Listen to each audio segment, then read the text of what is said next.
Sorry that I look like a mess. I took a shower, but my hair's still drying. Becky's been a little depressed.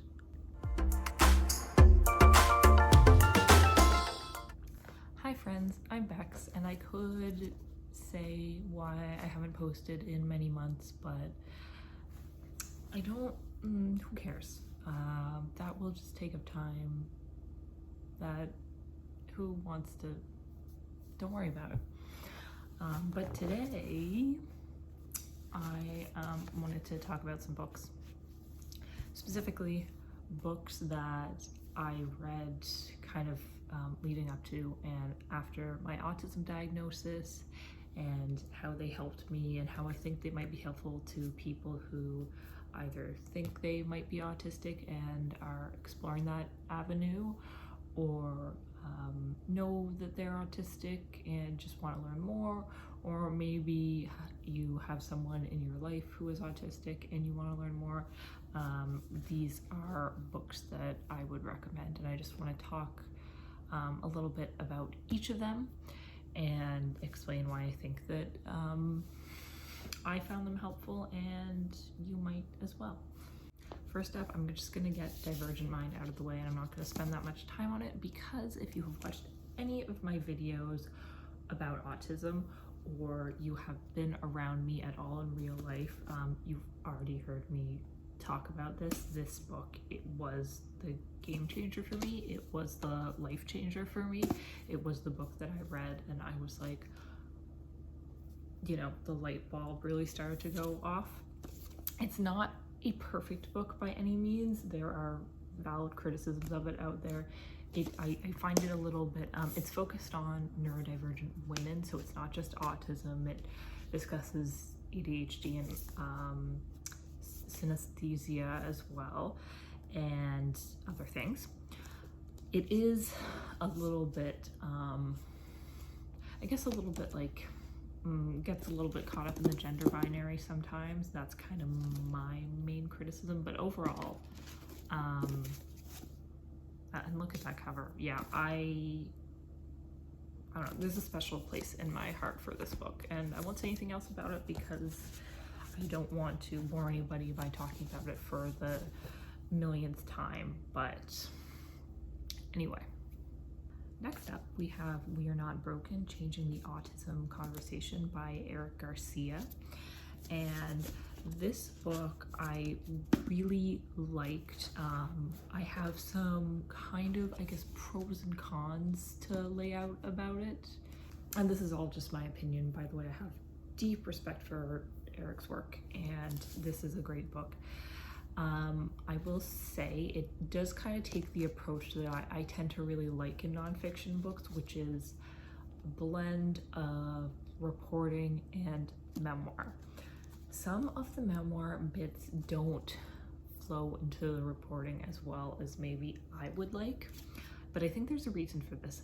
Eric Garcia is a journalist by trade, and I think that when some journalists have to write about themselves, they feel awkward about it or don't let, just because they're not used to that. Like in journalism school, you're told to leave yourself out of the story, even when it might be relevant. So I think that that was maybe a bit of a challenge here.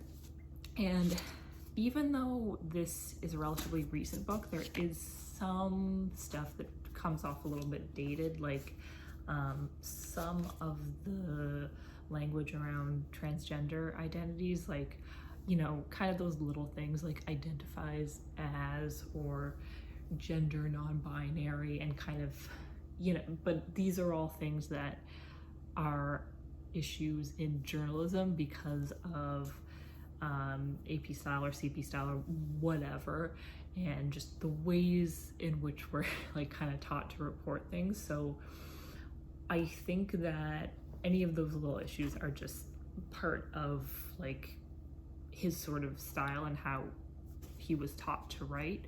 That being said, there is a lot of great stuff, especially in terms of like policy, because Eric Garcia is a politics reporter, so a lot of great stuff on the political side. He's American, but I'm Canadian, and I still found it really interesting.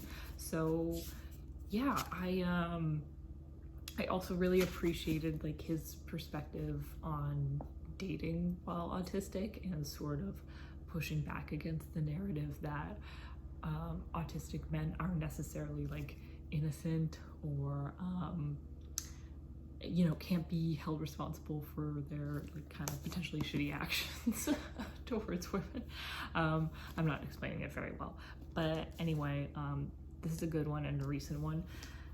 I know that a second edition came out in paperback, so I haven't looked at it, but I know that, or not I know, I imagine that maybe there might be some updates, so some of those like language issues that I was mentioning might be updated in the new edition, but I'm not sure. These are not in any type of order, by the way. I just wanted to mention this one briefly. It's called Spectrums, and it is a collection of essays by various trans autistic writers, and the only criticism I really have, it's like not even really a criticism, it's just like a personal preference. Many of the essays are kind of follow a similar kind of formula of how I came out as trans and how I realized I was autistic, and those two narratives together, which is interesting, but I think I kind of expected, like for example, there is a essay on autism and transcoding in Star Trek, and that was probably my favorite piece in the book, and I kind of was hoping for a little bit more like that, like kind of variance in the styles and the subject matter of the essays, but still a wonderful book, still lots to like about it, and I'm cisgender, but I still got a lot out of it, so I think whether you're trans or not, whether you're autistic or not, I think that this is a good book. Okay, the next one is, I kind of debated whether I was going to recommend this one because Sarah Kurchak recently wrote a blog post about kind of the difficulties she had, especially in the editorial process around this book, and how this book was kind of changed from what she originally wanted it to be.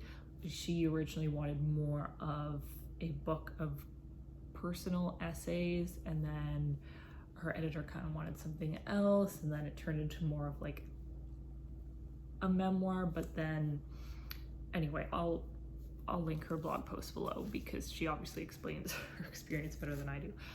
Despite that, I read this book before I knew any of that, but I still have a lot of love for this book, so I wanted to share it anyway. It's called I Overcame My Autism, and all I got was this lousy anxiety disorder.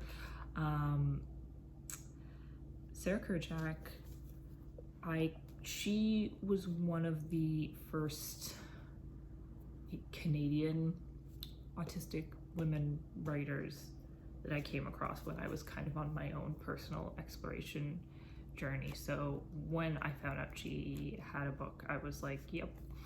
And I just often, even though we don't have like identical experiences by any means, I often recognize myself in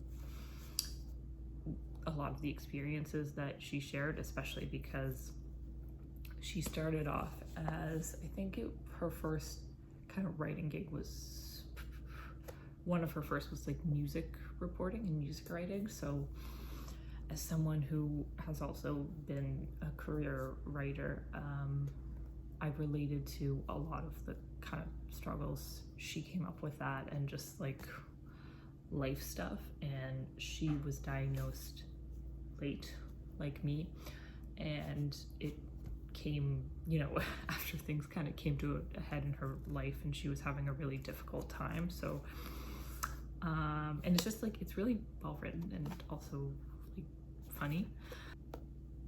Definitely read Sarah Kurchak's blog about the editorial process, and I feel like you can kind of look at it with a critical eye.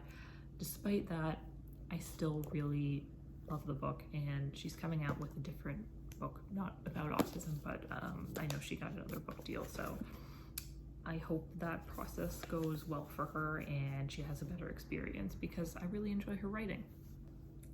All right, the last book that I want to talk about for now is called Unmasking Autism, and it's by Dr. Devon Price. This kind of takes a bit of a similar approach to Eric Garcia's book, where there is a blend of reporting and a bit of like personal experience and memoir elements weaved in. Devon Price is not a journalist, doesn't have any journalistic background that I'm aware of.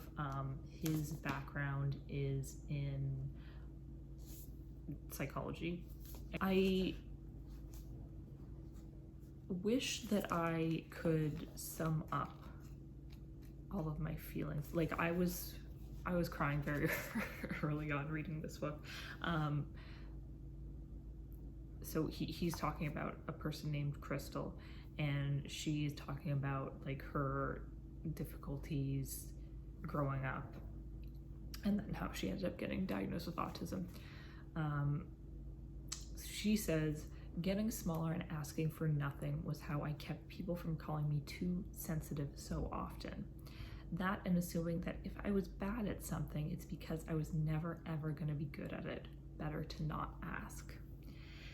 And yeah, that line, I was just like, pfft. So the nice thing about Unmasking Autism is I feel like it kind of like takes the autism bit of this book and kind of takes it a step further, because it goes into more, it doesn't just talk about like cis women. Devon Price is a transgender man, and I think that his experience kind of helps him through, obviously there are all these different intersecting identities with autism, and there are other marginalized identities that aren't just like cis women. Anyway, I think that, yeah, if I had to like say like hand you one book and be like, read this, it would probably be this one, just because it kind of hit all the marks for me in terms of being a good read, and also being engaging, and to say good read, it should being engaging. The writing was engaging, being informative, and like enjoying reading it. And there are also little like tables and exercises you can do I don't know if it's at the end of every chapter, but at the end of a lot of chapters there are little simple exercises you can do that, yeah, are like cool and helpful. So yeah, I love this book a lot. Yeah, that's all I really have to say about these 5 books. I think I will come back at some point. Right now I'm doing a bit of I'm reading other things too, but I realized that, you know, I've read a lot of nonfiction books about autism, but not that many books with autistic characters, besides like actually explicitly autistic characters, either explicitly in the text, or if not in the text for historical reasons or whatever, then the author has said, yes, I wrote this character as autistic. So I think I will come back and maybe do a video on some recommendations of fiction books, because I've read a few that I quite like. So in the meantime, if you have any recommendations for me in terms of fiction or nonfiction books, please let me know. I don't fully want to turn this channel into a booktube, because like Book Talk and Bookstagram are kind of scary places to be. Like, people are so intense sometimes, and I'm like, I don't like, people always have beef. I don't want to get involved. I don't want to be on Book Talk beef. So anyway, this wasn't the most planned out, organized video, but it was one I'd kind of been meaning to film and just didn't you know, get my ass into gear, and you know, I would kind of stop myself and be like, oh, I don't really feel like putting on my makeup or whatever, or my hair, you know, like today my hair is doing whatever, but today I was just like, I'm just gonna do it. Because it's gonna take me a while to edit and caption probably, so if this is ever gonna go up in like this year, then I gotta do it now. So anyway, thank you so much for watching. Feel free to like, comment, subscribe if you want to see more videos like this one. And if you have anything else that you would like to see from me, please let me know, because I have no idea what I'm doing with this channel. It's just kind of here. So yeah, let a gal know. Anyway,